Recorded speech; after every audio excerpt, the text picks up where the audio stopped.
What if Little Red Riding Hood wasn't just a fairy tale, but a warning that Disney forgot to mention? Hey mystery lovers, I'm Echo, your time-traveling storyteller. Today, we're diving into the real story behind the Red Cloak. A story filled with ancient werewolf legends, strange symbols, and a mysterious past most people never hear about. From creepy crossroads to wolves that weren't really wolves, this isn't the bedtime story you remember, ... Most of us grew up with the sanitized version where a heroic huntsman saves the day, but that's not where this story began. The original Little Red Riding Hood was never meant for children's bedtime stories. It was an adult tale dripping with sexual undertones, occult symbolism, and warnings about predators that walked on two legs, not four. I've traced this story back through centuries of folklore, and trust me, the deeper you dig, the darker it gets. Let's start with what most people think they know. Brothers Grimm published their version in 1812, painting Little Red Riding Hood as an innocent child who learns a valuable lesson about stranger danger. Sweet, right? Not really. The Grimms were basically running damage control on a story that had been terrifying adults for centuries. In their sanitized version, our red-cloaked heroine gets swallowed whole by a wolf, only to be miraculously rescued by a passing huntsman who cuts her out of the beast's belly.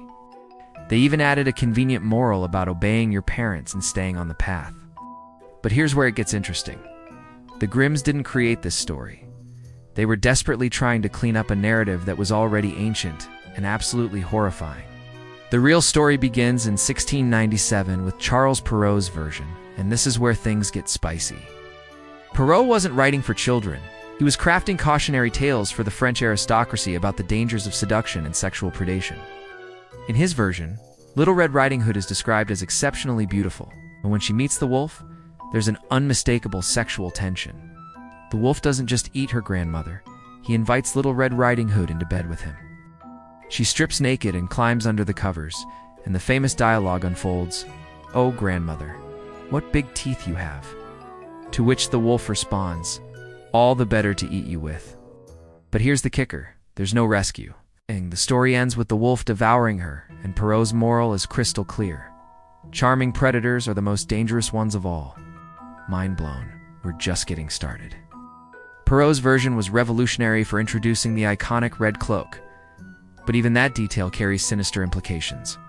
In medieval symbolism, red represented sin, sexuality, and the devil himself. Some scholars believe the red cloak symbolized menstruation and the transition from childhood to womanhood, making this a story about sexual awakening and its dangers. The color choice wasn't random. It was a deliberate signal that this tale was about mature themes that would make Victorian mothers faint. But wait, there's more. Perrault based his story on an even older folktale called The False Grandmother, and this version is where things get genuinely disturbing. Picture this. A young girl encounters a werewolf at a crossroads, a location traditionally associated with demonic encounters and deals with the devil. The werewolf asks if she's taking the path of needles or pins, symbolic choices that folklorists believe represented different forms of sexual initiation. The girl chooses needles. The werewolf takes pins and races ahead to the grandmother's cottage. Here's where it gets cannibalistic. The werewolf doesn't just kill the grandmother, he butchers her, placing her flesh in the pantry and her blood in a bottle. When the girl arrives, he invites her to eat and drink from the pantry. As she unknowingly consumes her grandmother's flesh and blood, a cat speaks up, warning her about the cannibalistic meal she's enjoying.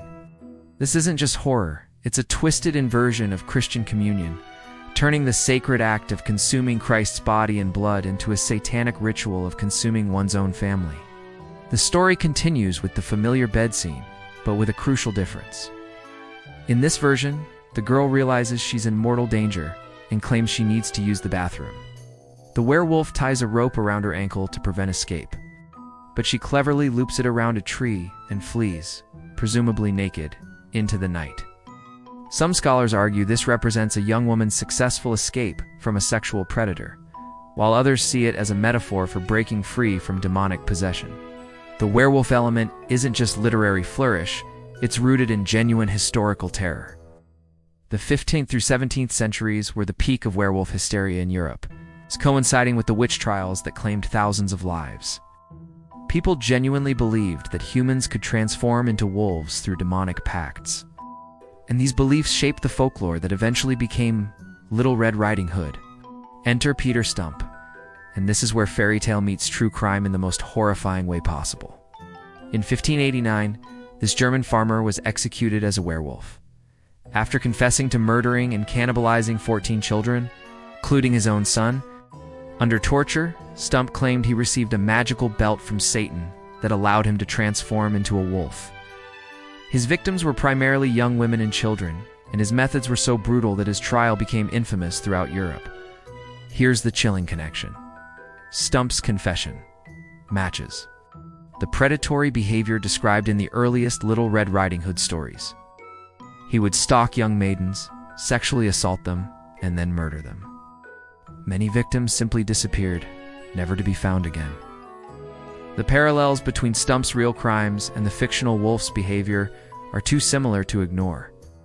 Some historians believe that Stump's case directly inspired the creation of the werewolf character in European folklore, including our beloved fairy tale. The execution of Peter Stump was as brutal as his crimes. He was stretched on a wheel while red-hot pincers tore flesh from his body. His limbs were broken, and finally he was beheaded and burned. Local authorities erected a pole topped with a wolf figure and Stump's severed head as a warning to others.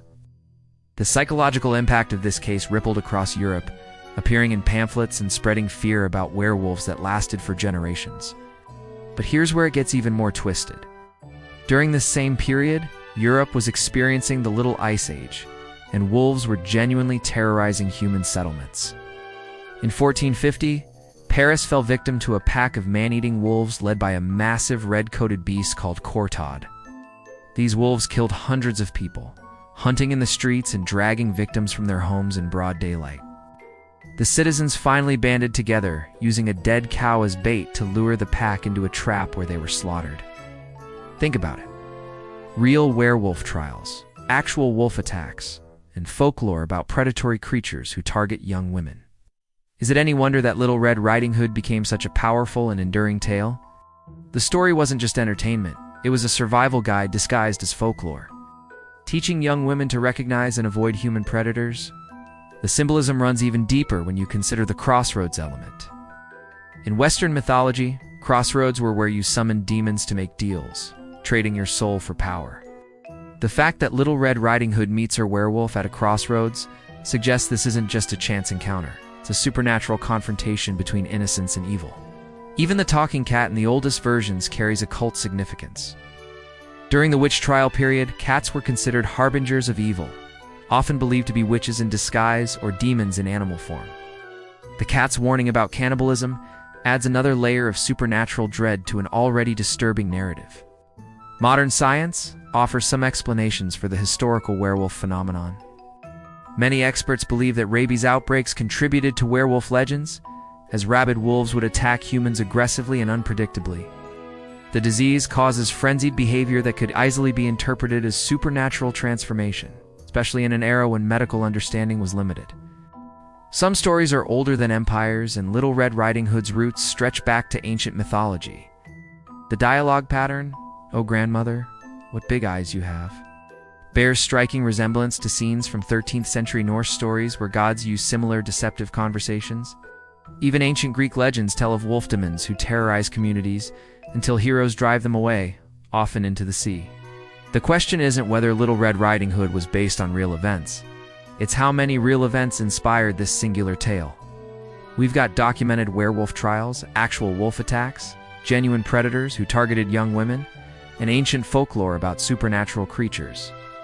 The story became a vessel for humanity's deepest fears about predation, deception, and the thin line between civilization and savagery. Here's what really gets me. Every culture has some version of this story. The details change, but the core elements remain. An innocent person, a deceptive predator, and a lesson about the dangers of straying from safety. It's like humanity's collective unconscious recognized a fundamental truth about evil and encoded it into folklore that would survive for centuries. But let's talk about the elephant in the room. Could Peter Stump's case have directly inspired the Little Red Riding Hood we know today? The timeline fits perfectly. Stump was executed in 1589, and the false grandmother was circulating orally throughout Europe during the same period. The similarities between Stump's documented crimes and the werewolf's behavior in the story are too numerous to ignore. Targeting young women, sexual assault, cannibalism, and the theme of predators who appear human but possess bestial nature. I've spent decades researching this connection, and while I can't prove definitively that Stump inspired the story, the circumstantial evidence is overwhelming. The story contains specific details that match his crimes. The geographic and temporal overlap is perfect, and the psychological impact of his trial was documented across Europe. It's entirely possible that the false grandmother was created as a direct response to the Stump case, serving as both entertainment and warning about the real monsters that walked among them. The evolution from the false grandmother to Perrault's Little Red Riding Hood to the Brothers Grimm's sanitized version shows how societies process trauma through storytelling. Each generation adapted the tale to reflect their own fears and values. But the core warning remained: beware of predators who disguise their true nature. What makes this story particularly haunting is how relevant it remains today. Human predators still exist, they still target the vulnerable, and they still use charm and deception to mask their intentions. The werewolf may have been a metaphor for something far more real and terrifying than any supernatural creature: the human capacity for evil. The cosmic joke is that we've turned one of humanity's most serious warnings into a children's bedtime story. We've dressed up a tale about sexual predation, cannibalism, and demonic possession with cute illustrations and happy endings. But maybe that's exactly what makes it so powerful. By sanitizing the story, we've ensured its survival, allowing each generation to rediscover the darker truths hidden beneath the surface. Some mysteries echo across time, and Little Red Riding Hood is one of them, whether it's based on Peter Stump's crimes, ancient wolf attacks, or the collective fears of European peasants. The story taps into something primal and universal. It's a reminder that evil often wears a familiar face. That danger can lurk in the most innocent-seeming encounters, and that survival sometimes requires recognizing the wolf beneath the grandmother's nightgown. After 3,000 years of chasing stories through time, I've learned that the most enduring tales are the ones that speak to our deepest fears and highest hopes. Little Red Riding Hood does both, warning us about predators while celebrating the possibility of escape and survival. It's a story that has literally saved lives by teaching people to recognize the signs of danger and trust their instincts when something feels wrong. So was Little Red Riding Hood based on a real serial killer. The evidence suggests that Peter Stump's case, combined with centuries of genuine wolf attacks and werewolf hysteria, created the perfect storm for this legendary tale. But maybe the more important question is why we need these stories at all. They're not just entertainment, they're survival guides, psychological tools, and cultural warnings wrapped in the disguise of folklore. The universe has been telling us about human monsters for millennia, and Little Red Riding Hood is just one voice in that cosmic chorus. Some truths are too important to forget, even if we have to disguise them as fairy tales to keep them alive. What do you think? Coincidence or conspiracy? Was Peter Stump the real-life inspiration for literature's most famous wolf? Or are we seeing patterns where none exist? Drop your theories in the comments below, and let me know if you'll ever look at fairy tales the same way again. And speaking of dark fairy tale origins, next week we're diving into the shocking truth behind the town musicians of Bremen. You think you know this heartwarming tale about friendship and music? Think again. I've uncovered evidence of medieval guild conspiracies, actual animal uprisings, and a story that might be based on one of history's strangest revenge plots. It's going to be a wild ride through the darker side of German folklore. If you loved this journey into the shadows of storytelling, smash that subscribe button and ring the notification bell. Share this with anyone who thinks they know fairy tales, and let's keep uncovering the hidden truths that time tried to bury. Until next time, keep questioning everything, because the most innocent stories often hide the darkest secrets. It was Echo, your time-traveling guide through history's greatest mysteries. The universe loves a good secret, and I love sharing them with you. See you in the next timeline.